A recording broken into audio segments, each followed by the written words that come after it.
नमस्कार, मैं सुबोध मंडल आज आप लोगों के सामने संक्षेपण पर चर्चा करने के लिए उपस्थित हुआ हूँ।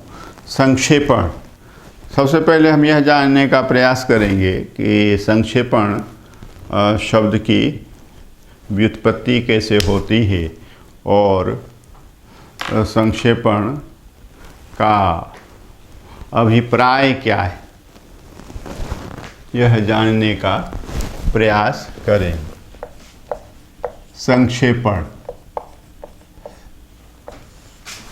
संक्षेपण में मूल शब्द जो है वह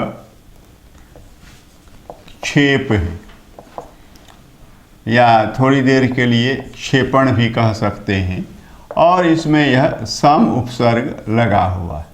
तो सम उपसर्ग और क्षेपण शब्द के योग से संक्षेपण शब्द बना हुआ है ना। और क्षेपण शब्द कैसे व्युत्पन्न हुआ है? क्षेपण शब्द जो है क्षिप धातु में ल्युट प्रत्यय के योग से यह क्षेपण शब्द बना हुआ है। सम उपसर्ग तो है ही, और क्षेपण जो है यह क्षिप धातु है और इसमें ल्युट प्रत्यय लगा हुआ। तो क्षिप धातु में ल्युट प्रत्यय से यह क्षेपण शब्द बना हुआ है और संक्षेपण यह शब्द। और क्षिप धातु का अर्थ है उलीचना, फेंकना। यह क्षिप धातु का अर्थ है उलीचना या फेंकना। आपने एक प्रसिद्ध दोहा सुना होगा, जो जल बाढ़े नाव में, घर में बाढ़े दाम, दोऊ हाथ उलीचिए यही सयानो काम। तो उलीचना या फेंकना से ही इसका अर्थ है।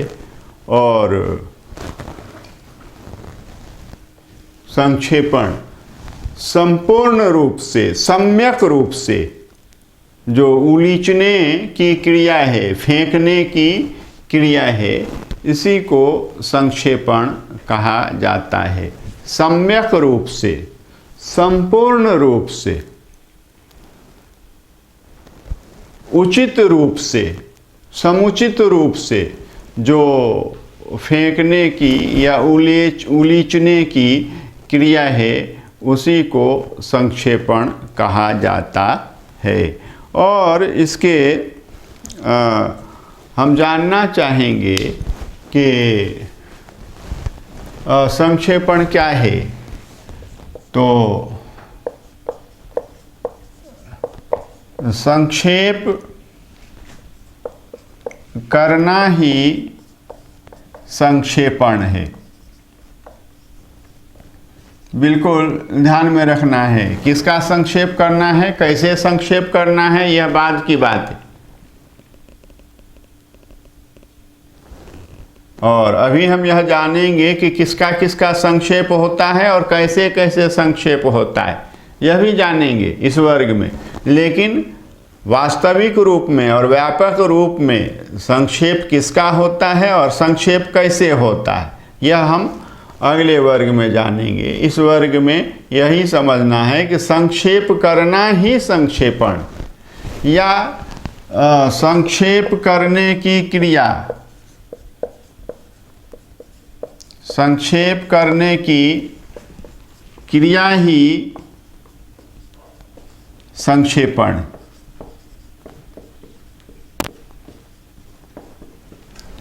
या संक्षेप करने की क्रिया को, संक्षेप करने की क्रिया को संक्षेपण कहते।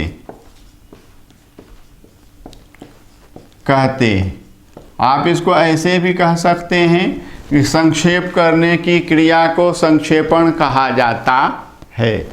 तो यह है, या संक्षेप करने के कर्म को संक्षेपण कहा जाता है, या संक्षेप करने के कर्म को ही संक्षेपण कहते हैं। तो इस तरह से आप समझ सकते हैं और लिख सकते हैं। आपको पुस्तक रटने की आवश्यकता नहीं है। यह है। और संक्षेपण के लिए कितने शब्द हैं? तो एक तो संक्षेपण है, दूसरा संक्षेपीकरण है, तीसरा संक्षिप्तीकरण है, संक्षिप्तीकरण है, संक्षेपण, संक्षेपीकरण, संक्षिप्तीकरण ये है। और देखिए संक्षेप कर्म, संक्षेपण के लिए संक्षेप कर्म या संक्षेप क्रिया, आप चाहें तो हाइफन के साथ भी लिख सकते हैं। संक्षेप कर्म या संक्षेप क्रिया, ऐसे भी आप लिख सकते हैं। और अगला शब्द जो है वह है संक्षेप लेखन। तो यह है। तो इतने संक्षेपण के लिए संक्षेपीकरण, संक्षिप्तीकरण, संक्षेपकरण कर्म, संक्षेप क्रिया, संक्षेप कर्म हाइफन के साथ, संक्षेप क्रिया हाइफन के साथ, संक्षेप लेखन हाइफन के साथ, और बिना हाइफन के भी हम संक्षेप लेखन कह सकते हैं। सबका एक ही अर्थ है।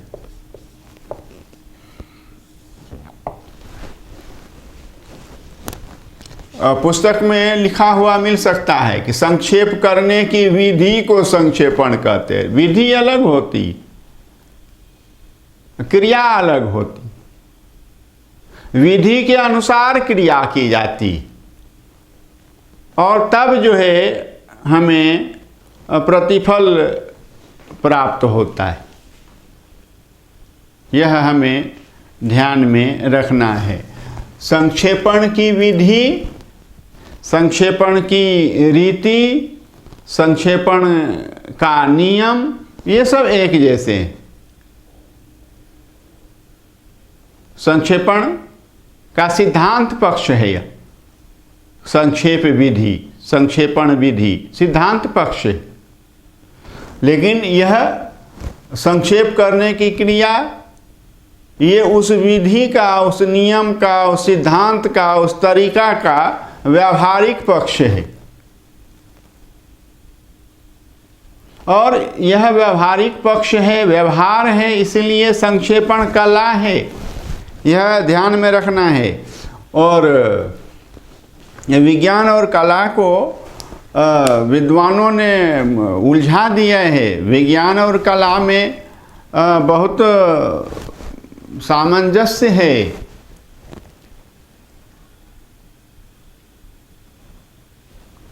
विज्ञान का व्यावहारिक रूप ही कला है और कला का सैद्धांतिक रूप ही विज्ञान है। यह अच्छी तरह से समझ रखने की जरूरत है। विज्ञान का व्यावहारिक रूप ही कला है और कला का सैद्धांतिक रूप ही विज्ञान है। तो इस तरह से समझने की आवश्यकता है। यह हमने देखा है। और पहले यह देखा है कि संक्षेपण शब्द की व्युत्पत्ति किस प्रकार हुई है और उसका अर्थ क्या है और उसकी कई दृष्टियों से परिभाषा समझी है। और यह भी बताया है कि संक्षेपण विधि अलग है, संक्षेपण रीति अलग है, संक्षेपण नियम अलग है।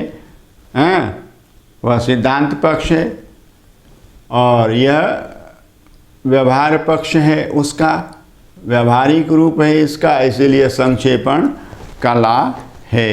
यह भी बताया। कोई पूछ सकता है कि संक्षेपण कला है या विज्ञान है, तो बिल्कुल कह देना है कि संक्षेपण कला है।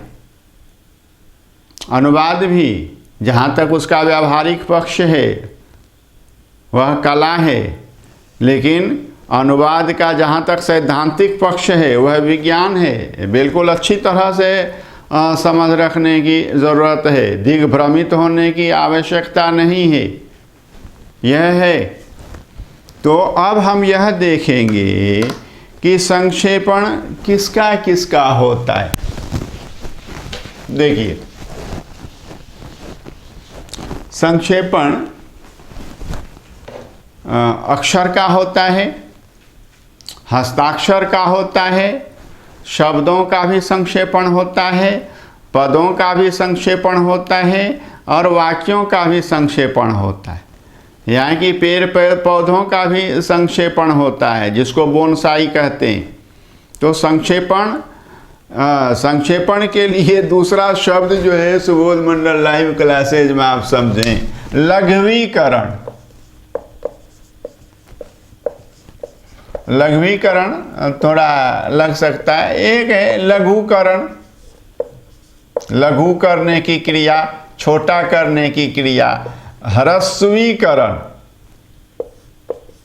ह्रस्वीकरण या हिंदी में ह्रस्वकरण। दीर्घीकरण नहीं, दीर्घकरण नहीं, ह्रस्वीकरण और लघवीकरण। और इसको जो है लघु संस्करण भी कह सकते हैं। लघु संस्करण जैसे पहला गिरमिटिया है, गिरिराज किशोर की बृहदाकार पुस्तक, 904 पृष्ठों की पुस्तक, तो उसका जो है लघु संस्करण भी उपलब्ध हुआ है। तो यह समझिए कि पुस्तक का भी संक्षेपण होता है। तो बताया अक्षरों का संक्षेपण होता है, तो अक्षरों के संक्षेपण को प्रत्याहार कहते हैं। बिल्कुल अच्छी तरह से समझ रखने की जरूरत है। अक्षरों के संक्षेपण को प्रत्याहार कहते हैं। हस्ताक्षर जो दस्तखत होते हैं, जो सिग्नेचर होते हैं, तो उसके संक्षेपण को आद्याक्षर कहते हैं। अंग्रेजी में इनिशियल जिसको कहते हैं, आद्याक्षर। या अलग अलग लिखना चाहें तो आद्य अक्षर।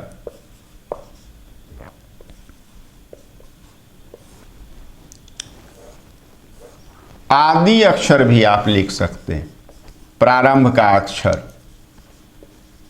कहीं कोई अशुद्धि नहीं है और सबका अर्थ एक ही होता है। यहाँ संधि कर दी गई है, आद्य जोड़ अक्षर, आद्याक्षर।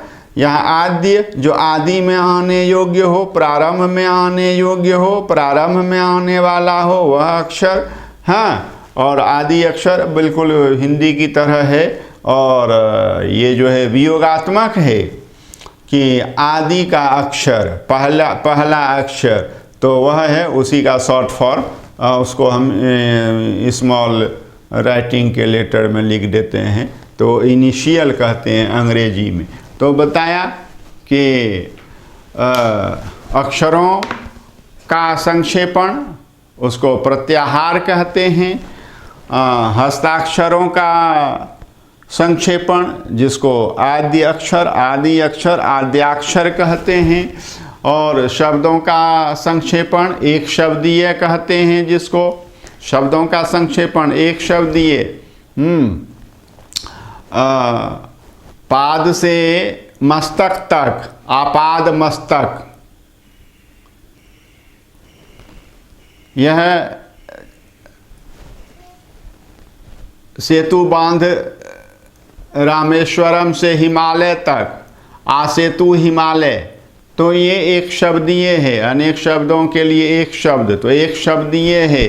तो शब्दों का संक्षेपण एक शब्दीय। और पदों के संक्षेपण को हम समास कहते हैं। यह समझना है, समास जो होता है वह शब्दों का नहीं होता है, समास पदों का ही होता है। यह ध्यान में रखना है अच्छी तरह से। और पदों के संक्षेपण को क्या कहते हैं? समास कहते हैं। और वाक्यों के संक्षेपण को ही हम क्या कहते हैं कि वास्तव में संक्षेपण कहते हैं। संक्षेपण, वाक्यों के ही संक्षेपण को हम संक्षेपण कहते, यह ध्यान में रखना है।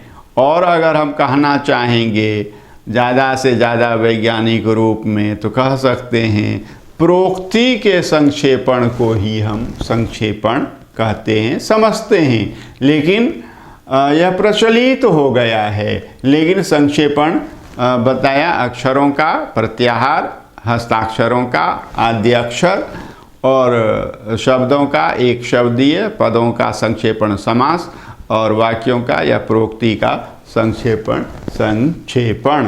तो यह हमने आज जाना है। और अगले वर्ग में संक्षेपण की आवश्यकता को समझेंगे और इसकी महत्ता को समझेंगे। तब जाकर के हम संक्षेप की विधि को जानेंगे और तब फिर हम संक्षेपण करने के व्यावहारिक पक्ष पर आएंगे। आप अच्छी तरह से इतना समझ कर रखें। यह विषय बहुत ही महत्वपूर्ण है और अनेक छात्र छात्राओं ने यह मांग की है। उन्हीं की मांग के अनुसार मैंने यह विषय विवेचन के लिए लिया है। तो आप इसका अधिक से अधिक लाभ उठाएं, यही आपसे आशा की जाती है। और इसी से आपकी उन्नति भी होगी, प्रगति भी होगी। बहुत बहुत धन्यवाद।